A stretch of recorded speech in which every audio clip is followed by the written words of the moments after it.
I get asked a lot about raising multilingual kids, so today I thought I would talk to you about that. I'm Cecile. This is my channel From Canada to Adana, and today we're going to talk about specifically how I am raising bilingual/multilingual kids, and I'm going to share with you some tips and strategies I've learned on the way to make my life easier. So before you get started, could I ask you to please give this video a thumbs up if you enjoy it or find it useful? It really helps me get this video seen. Also, don't forget to subscribe. That way you'll get notified every time I make a new video, which is about once a week. So let's get started. I'll tell you first a little bit about our unique situation, and then I'll go into some of the strategies that have worked for us. So I am Canadian. My native language is English. My husband is Turkish, and his is Turkish. We started raising our 3 boys in Istanbul, and then for the last 3 years we've been here in Adana, but basically we have raised them in Turkey. So until about the age of 3, our kids heard mostly English because they spent a lot of time with me. If they happened to have a Turkish-speaking nanny while I was at work, they heard some Turkish during the day. If they happened to have an English-speaking nanny, which they did at some points, then they heard more English. But overall, the language that they heard during the day up until about the age 3 didn't have an overtly outward expression because they were kind of pre-verbal. My husband, being a working father, often came home after my kids were already in bed. So for the first few years of their life, his contact with them was not as much as mine, and so their Turkish also was less. When we got to about the age of 2 3/4, it just worked out that way. All 3 of my kids started preschool when they were just a few months shy of age 3. The first 2 went to a German-speaking preschool in Istanbul, and so immediately they started learning German. Now, before you get all judgmental and think that I am being super, I don't know, what's the word, ambitious, or pushing my kids to learn multiple languages, hang on a second. My father is German and grew up speaking German, and when I was 3 years old, we moved to Germany from Canada and stayed there for 4 years. So all my early childhood education was in Germany. I finished grade 1 in Germany as well. So when it came time to picking preschools for our first son, we were living in Istanbul, and we looked at 3 schools. They happened to be 3 different languages. One was Turkish, one was English, one was German. But we made a conscientious decision, sorry, that's not the right word, a conscious decision to choose the preschool that was right for our family. So we did not choose a preschool based on language. And in the end, we did choose the German-speaking one. We liked the facilities. We liked that it was in an old wooden house overlooking the Bosphorus. It had a huge garden. The curriculum really was focused around outdoor education, lots of music, and just, it sort of spoke to me and my values as a parent. So that's the school we chose. So from the age of 3 on, for about 3 years, both my first 2 sons were in a completely German setting from, let's say, 9 to 3 each day. And then, of course, the friends they made also spoke German. And then on afternoons and weekends, play dates, birthday parties, all those were in German too. So they had a really nice, solid foundation in German. I, as a native English speaker, also do speak German. So I was able to speak to them whenever we were in a German speaking environment, and I'm going to come back to that in the second part of this video when I talk about some strategies, so put a pin there. Mornings when we woke up, evenings when we were going to bed, I was speaking English with the kids at home. Turkish was always there in the background, but it was very minimal. So at this point, let's just fast forward, let's say age 5, age 6, my 2 oldest sons spoke excellent age-appropriate German, excellent age-appropriate English, minimal Turkish. We had some school issues. When my oldest son started grade 1, we enrolled him in the German consular school in Istanbul. But we had some issues there. He was much younger than everyone in his class. There were some issues that year with terrorism, and the school needed to be closed for a few weeks. And in the end, we just pulled him out of that school in about April, I'd say. So he completed more than half of the school year, but we put him back into his previous German kindergarten, but into an English-speaking classroom this time. And the following September, my oldest son started grade 1 again, this time at an international school, so the language was English. And his younger brother, my second son, started senior kindergarten, also at that school. So now there was a shift into English education. So now my kids really did have English all day long. It became more difficult to maintain the German, although it was still doable. We still had a great circle of friends in Istanbul, and whenever we got together with them, the language was German. But a year after that, we moved south to where we are now, Adana, and there are no international schools here. So for the first time ever, my kids were going to go to a school in Turkish. By this time, my third son was also about to turn 3, and we wanted to start him in preschool as well. He was really ready, having 2 older brothers. He was a little bit more mature for his age than the other 2 had been. So we enrolled all 3 of them at a Turkish school, which was our only choice. My youngest at that time didn't speak a word of Turkish. He didn't speak much of anything actually, but he understood English. And so for the first 3 months, his preschool teacher, a lovely woman with whom we're still in touch today, 3 years later, she had some difficulty the first few months, but as kids are, they pick up languages really, really quickly. So within 3 months, my youngest was speaking fluent Turkish. Now, my older 2 had a bit of a tougher time, but they were okay. They also very quickly got up to speed. So fast forward to today. What's our situation now?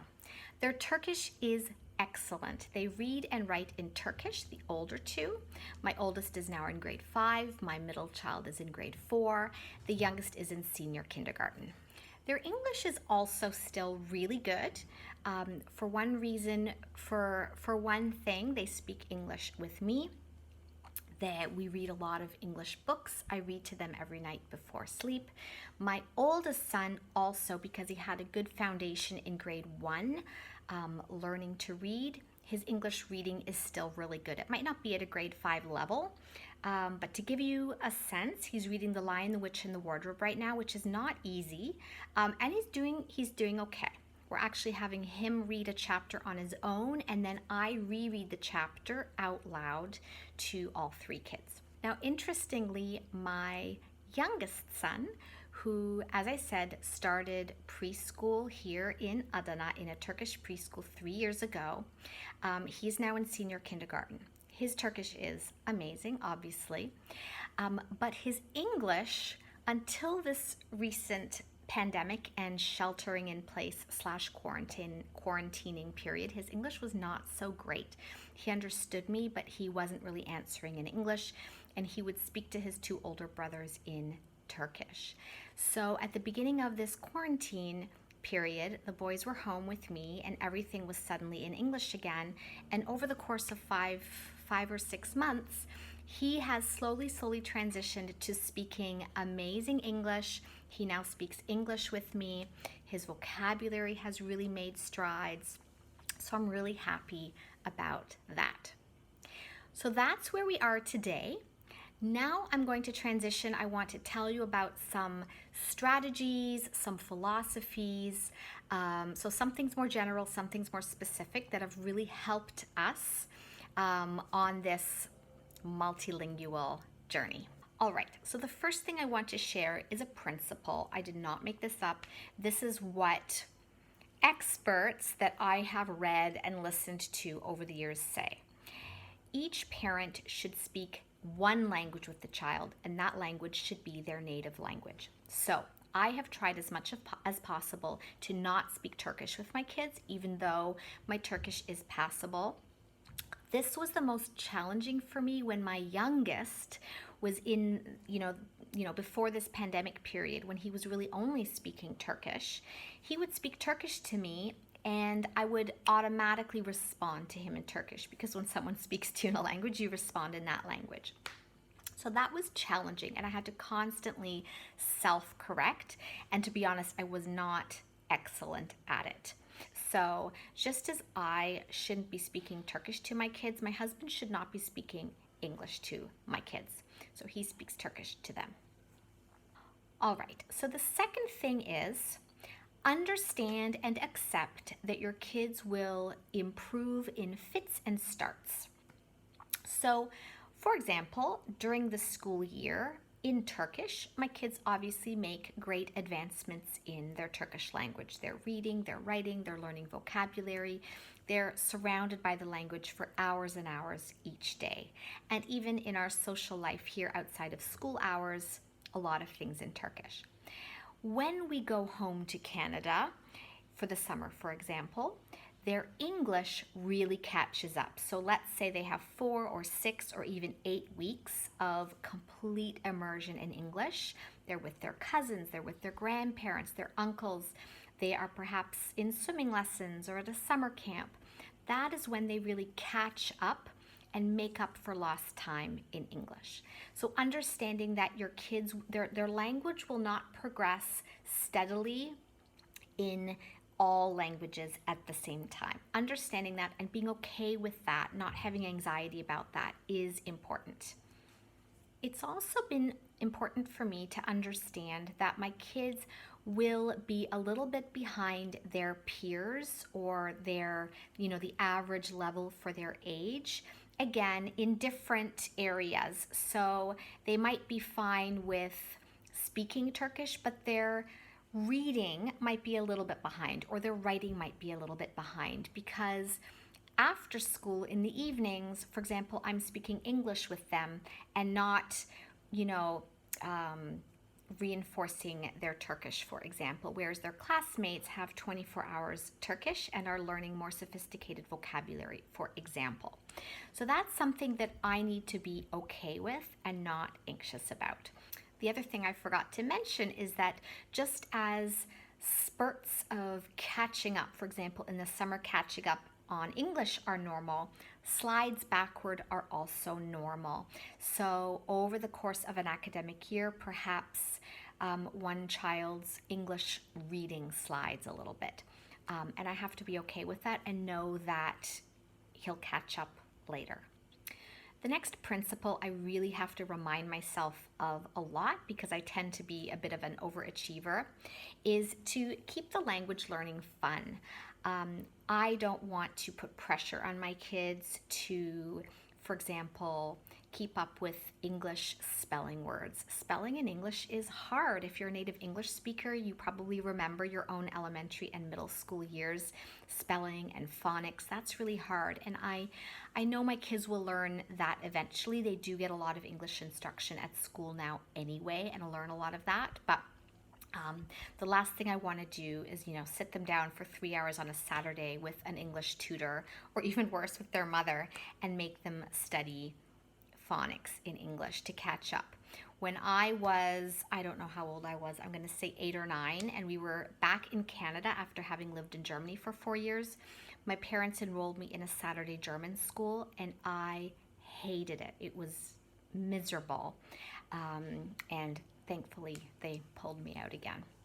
So the language has to remain fun. And the reason I say that is because I really believe that we all have an emotional connection to our language or languages.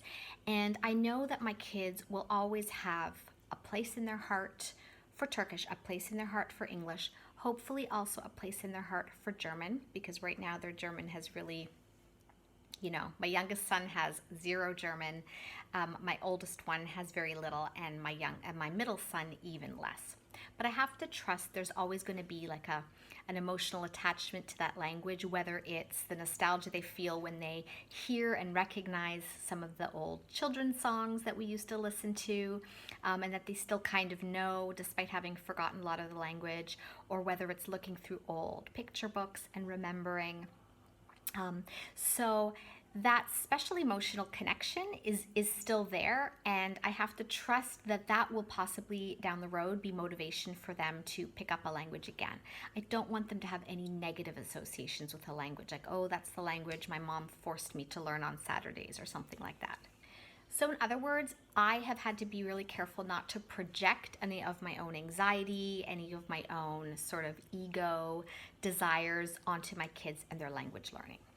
Okay, so my last strategy is to double up. And what I mean by that is trying to work language in whenever you're doing something else. So, for example, a play date with kids speaking a certain language doubles up with playtime. I know a lot of people like their children to play with my children because their children get a little bit of extra English when they play with my children. Another example is, so for example, I'm reading a lot with my kids, and reading in English, obviously we're getting our daily reading in, but it's also language development. We listen to podcasts, children's podcasts in the background. That's extra language. So in our case, the podcast we're listening to now is an English one. So they're getting extra English in their ear, but the focus is not language learning. The focus is personal development. So also like listening to music in the background. So we listen to Raffi, we listen to Fred Penner, we listen to Sandra Beach. Those are all children's musicians in English. Every so often I'll bring out our old German Kinderlieder, and they get a little bit of the German back in their ear. But that would be an example. For example, if I had audiobooks playing in the background in German, for example, or a German children's podcast, that could be another way I could double up on the language. Now, I'm not doing that because I had to realize that my kids really needed to focus on Turkish after we got to Adana, and insisting on maintaining the German was causing stress. It was making us too busy. I was driving them to a German play group a couple of times a week. It meant they couldn't do homework that night. It meant they got home late. It meant I was rushing. It wasn't working for us. So I guess my final tip is also know when to let go. Letting go doesn't necessarily mean forever. In our case, I hope it just means temporarily. My oldest son, who is, as I said, in grade 5 this year, has started a second foreign language, and they had to choose between Spanish and German, and he chose German. So there again, the German is finding its way back into his life. So there you go. I hope you found that useful. That is a little bit about how we are navigating the bilingual, multilingual waters. If you have specific questions, please let me know in the comments below. I'd be happy to elaborate. And again, if you found this useful or interesting, please do give me the thumbs up. It's really, really helpful. And don't forget to subscribe to this channel if you haven't already. That way you will know when my next video comes out. Thanks for listening, thanks for watching, and see you next time. Bye.